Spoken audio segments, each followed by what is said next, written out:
Trombosis ya. Jadi kalau dari puskesmas, kalau anamnesis stroke akut, onset 3 jam tulis. Syederalun Perhimpunan Dokter Saraf Indonesia atau Perdosi Aceh menggelar simposium akut stroke atau diskusi stroke akut di Aula Balai Kota Banda Aceh pada Sabtu 26 November 2022.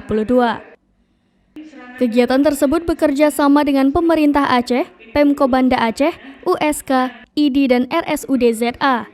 Ketua Panitia Gerakan Aceh Waspada Stroke Dr. Melda Fitria SPN mengatakan, kegiatan simposium akut stroke from diagnostic of therapeutic itu diikuti oleh 200 orang peserta yang terdiri dari tenaga kesehatan baik puskesmas, klinik dan rumah sakit di Aceh.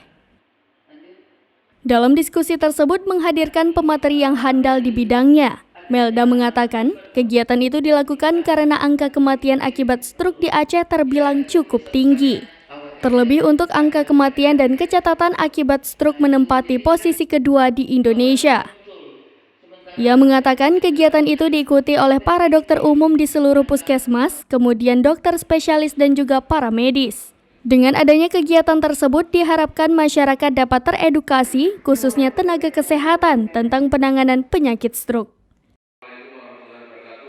Catatan dari stroke ini kan masih tinggi, angka kematian dan kesakitannya masih nomor 2 di Indonesia khususnya. Jadi makanya kita mengangkat tema Aceh Waspada Stroke supaya dari daerah itu bisa tahu bagaimana cara edukasi pasien sebelum terkena stroke.